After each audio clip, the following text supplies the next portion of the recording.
Hello, everybody. Here I am again. Welcome to my channel. Today is the 1st of June. Oh, my glasses are so askew because it's broken. But let's just roll with it. And I think it's after 12, just before 1 today. And I have to say thank you for being patient. I have not had a chance to come and do another video with my rabbit hole saga issues that I have and my revelations and realizations of what happens in my life, which is the things that I share.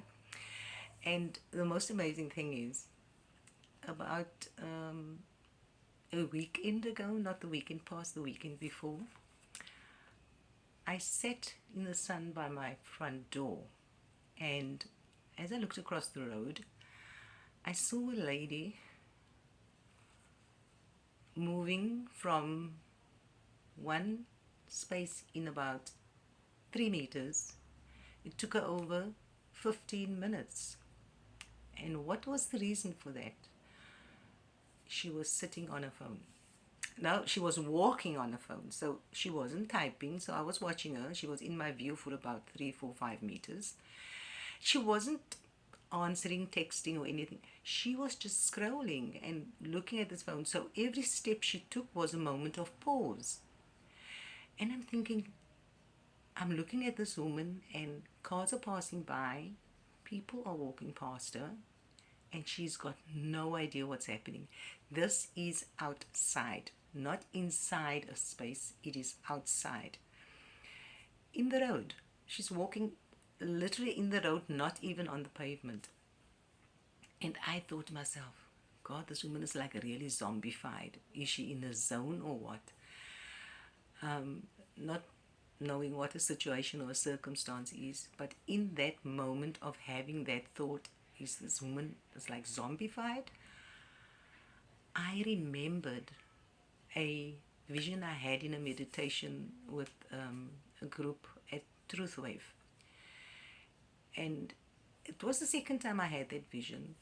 It was as in the, the arenas in the old empires where they had lance fighting, on horseback, and the lance and the armor, and those type of arenas.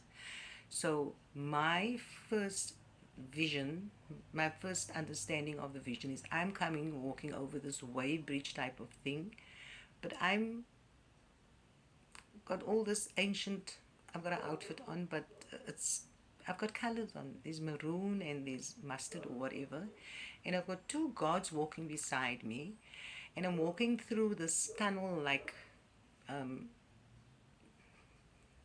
thingy, and I'm coming on the veranda where the arena is below me, and I'm looking down in the arena, and all I just see is these heads bobbing, and it's just gray. I mean, literally gray. And I'm looking at the two guards beside me. Their shoes are colorful, whatever's on their feet, but like from the ankles up, they are gray too. And I thought it was maybe it's the armor.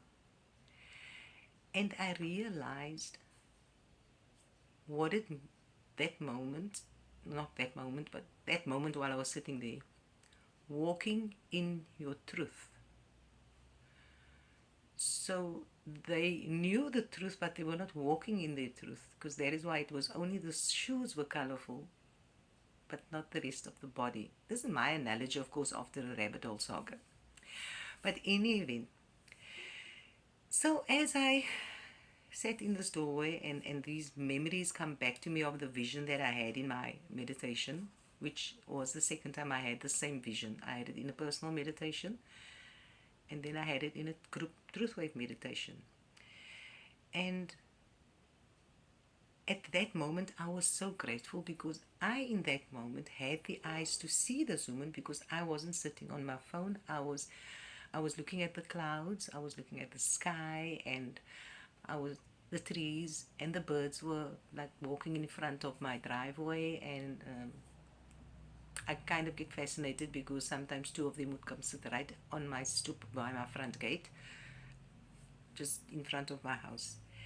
And I was drinking a cup of coffee, and I was so grateful. I could smell and taste this coffee in that moment.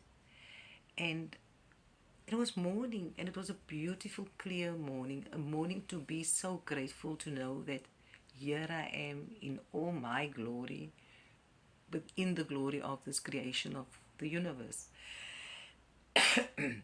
And and with that vision that this woman brought to my conscious memory at the time was how many of us are zombified, because she literally gave me the image of a zombie. She had no awareness of anything around her except just whatever she was scrolling on the phone. I don't know if it was social media or a message, I'm not sure. But she didn't look distraught. She didn't look, at least I didn't get that feeling from her. She was just like, it's just one of those mornings. And I thought, if I look in my own home and I look back and I realize that at that time, when I became aware of these things, cell phones were used for communication for work purposes 99% of the time, and then to check up on family and friends and to maybe answer somebody. But I was never the social media type of person. I never did the Mixit, I never did the BBM. I've only got WhatsApp and, of course, YouTube and X. But I am not a scrolling person in the sense of the YouTube. I scroll when I have a moment and I want some music to meditate by. I'll cross over to a tarot reading of people that I support in the group that I do meditations with.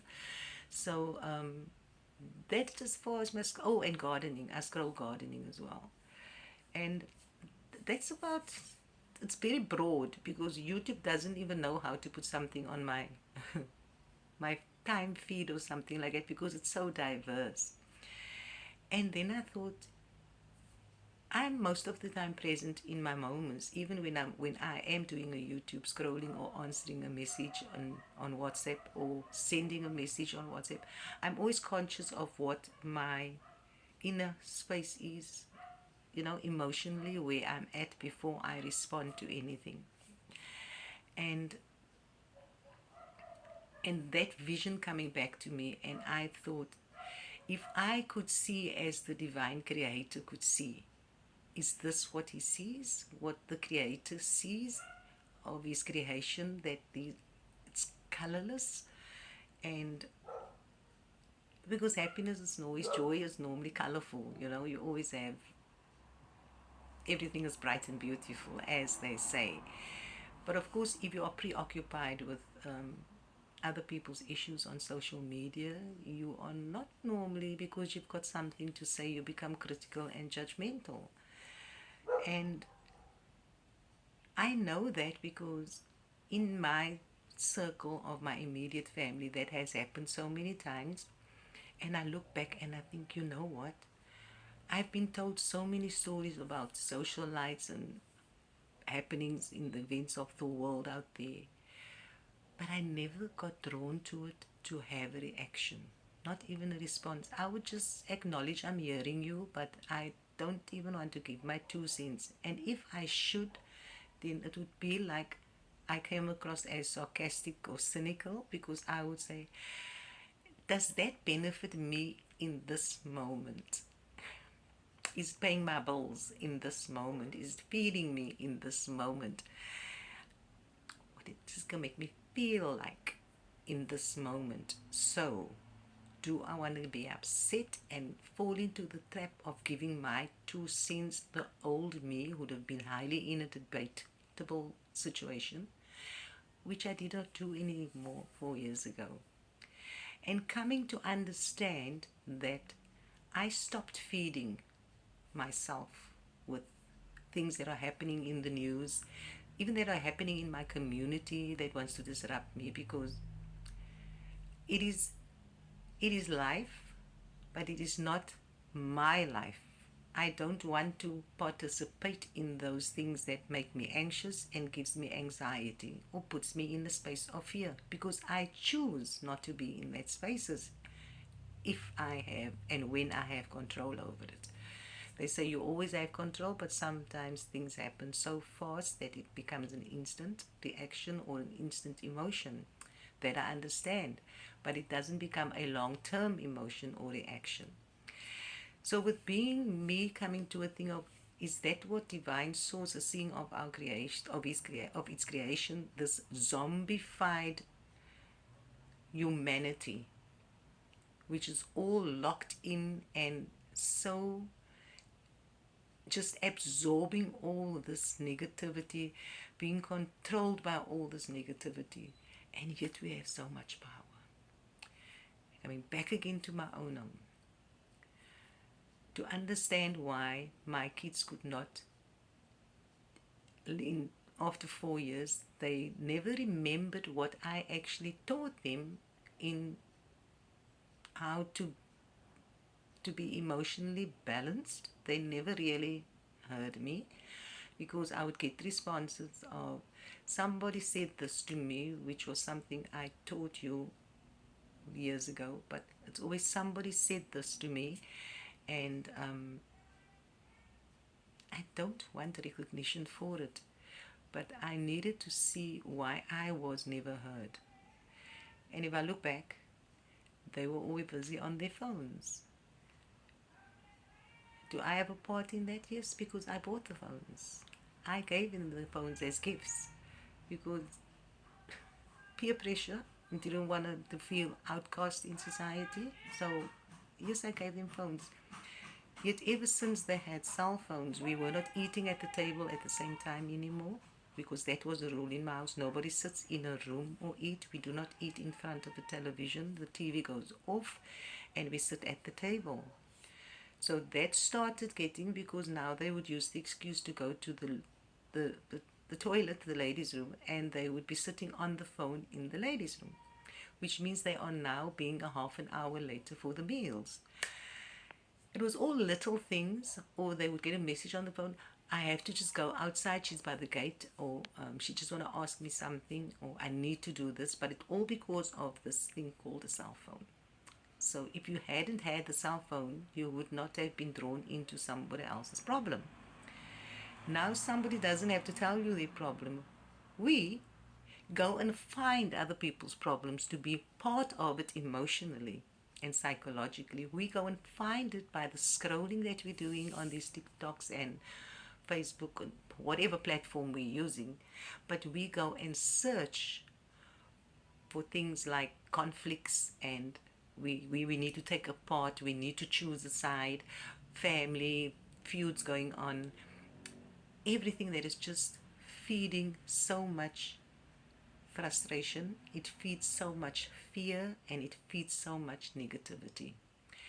Now, getting off a cell phone in your own home, and you were just now drawn into this, whatever you were busy with on the cell phone, and you are sitting with that emotion and that reaction. So here I, innocent me or innocent sister or somebody else, comes and says something to the person who had just partook of whatever was happening on the phone, and they start reacting to something which had nothing to do with it, but because the emotion and whatever state of mind they were in, they heard what was said in an emotion that was anger or fear or anxiety. So the interpretation and the emotion is now latched onto a simple thing: is dinner is ready, or could you please.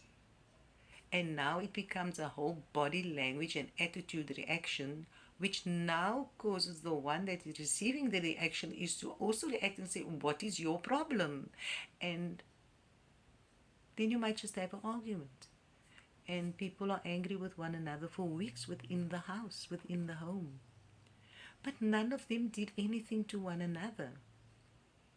It was just an ingestion and digestion of information, because partaking of what was not meant for them to absorb, but It was absorbed and became now the nemesis and the foundation of all other perceptions to one another.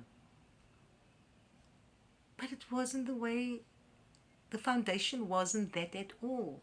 A new foundation of perception was just created. So the intensity of whatever the initial intake was of the emotion and it brought about that feeling to the reaction became a multiplier. So now the person that is now upset because of the cell phone now goes and tells somebody on the cell phone, my mom just worked on my nerves. She is so controlling and so narcissistic. Dinner is ready. Could you please? And it had a whole ripple effect within my family dynamic. And it led to a point where the whole foundation that I thought I had built of stability in a family life literally crumbled and fell apart systematically, where it started with I enabled, I allowed, I loved. I didn't want to call you anxiety, but I was being fed so much anger and anxiety that at a point I started retaliating, reacting in my way of defending myself, not knowing I was actually part of creating of the problem because I bought the cell phone. I allowed the the lies and the manipulation to get out of having to eat as a family together because you needed to put your cell phone down and the TV had to go off. Now, Confucius says,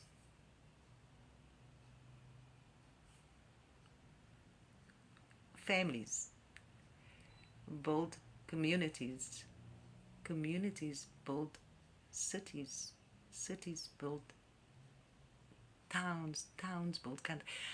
But it's all people. But the energy gets multiplied within the community. The home first, then it filters out outside in the community at large.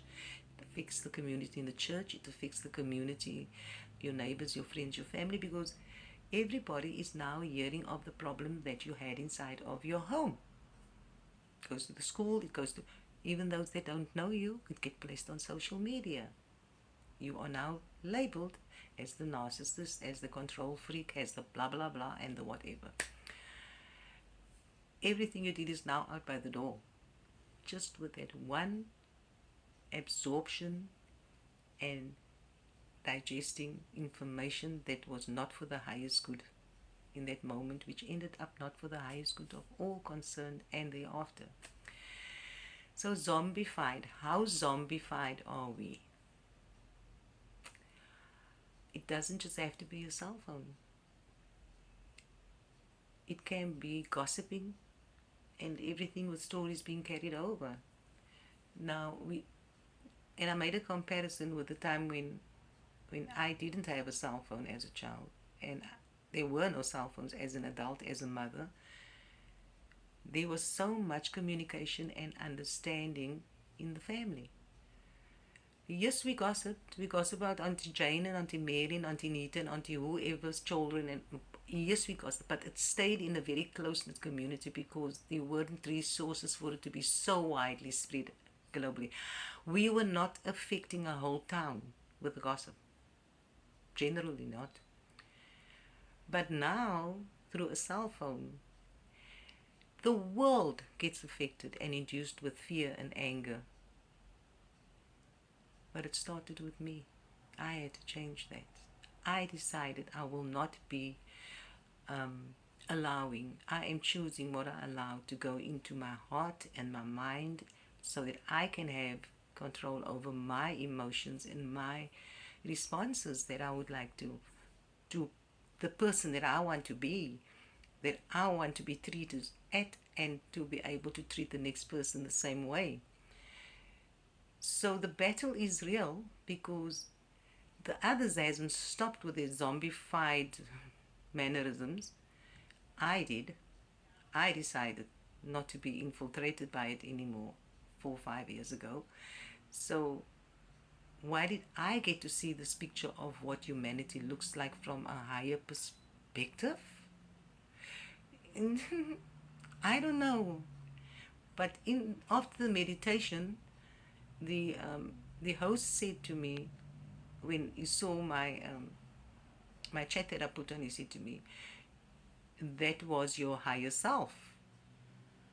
And I'm like, if it's my higher self, then it's a higher perception and perspective. And if this is what is revealed to me, is somebody going to understand out there what I'm talking about? Because I saw it and I saw it. Am I supposed to tell other people about this vision that I got? I don't know. But all I know is I saw the reality of that vision within my own life for the first time. I could look back and at it. Yes, it was literally a form of zombification because everybody was led by their noses. Go to 2020 and anything else before that. But now the accessibility to the information to be manipulated is so readily available and so attractive.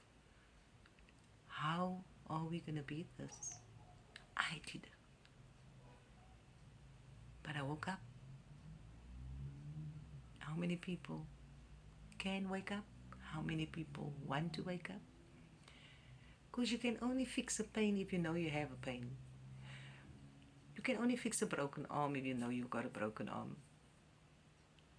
If they don't know they're zombified, how are they going to get out of being zombified? Unzombified for that matter. But that is the reality of the life that we live in our 3D world today. Go to the mall. Stand on a balcony. A couple walks hand in hand, but with the left hand and the right hand, but the phone is in the other hand. Both of them are busy, but they are holding hands. Is there romance in that? Is there connection in that? I don't know. Can somebody please tell me? I don't know. I look at it and I am, as far as I come, still mystified. But I do know I am intrigued by the greater mysteries of life and spirituality. I definitely don't know it all, and I get to learn about it every day in my life. And I just thought this was a few insights within my own life and understanding the realizations and the revelations that I've now encountered about a week ago. And I thought I need to share this with somebody because if any of you are on a spiritual journey, people don't understand what you're talking about. And I found that YouTube, I could just talk. If anybody wants to listen, they listen. If there's somebody out there that understands what I'm talking about, if somebody out there resonates that what is happening in their lives as well, then if it switches on a light, then it switches on a light. But we've got to demystify this zombified situation. I don't know. But people are not living anymore. They are purely existing. And it's a sad state of affairs. Where's the color gone out of life? And then we say there's not enough time in the day to do what we need to do. Really? I actually have too much time to do what I need to do. It's just now that my daughter moved back with my grandchild in the house. So, yeah, she keeps me quite busy. And she's busy teething at the same time. So that's the reason why I haven't been quite active on my YouTube channel. But regardless of, I'm not zombified. That's life. It's not a cell phone. It's another little human being. There's interaction. There's joy. And that is life. That is being alive. To experience things with another human being and not via technology. There's an essence. There's an essence that is missing. Technology cannot give us that essence. I can look at a picture of a plate of food. I wouldn't know how it tastes. But I had something similar to eat. But that as it is, talking about food, I actually just got hungry. That plate of food, I don't know how it tastes. I might know how every item on that plate tastes, but I don't know how it tastes together. And as a human being, for all the emotions and what life brought us to a certain point, and interacting one on one with one another. I'm talking about our families, our community, the people outside, the person we meet in the mall. You can't even say hi to people in the mall because they're on their phones. That is the weirdest part. I mean, I had an aunt and an uncle that met one another on a train and they got married and they were married for 25 years. You can't meet somebody on a train and on public transport anymore because they're all sitting on their cell phones. It is really a zombified world out there, people. Really a zombified world. But I'm not distraught. I'm just so grateful that I can see it for what it is. But I wish you well. Be kind to yourself. Treat yourself. Love yourself at the level you would want others to love you. Honor yourself. Your truth matters. Your voice matters. You matter. Because you would not be here if there was no purpose to you. So you are valuable.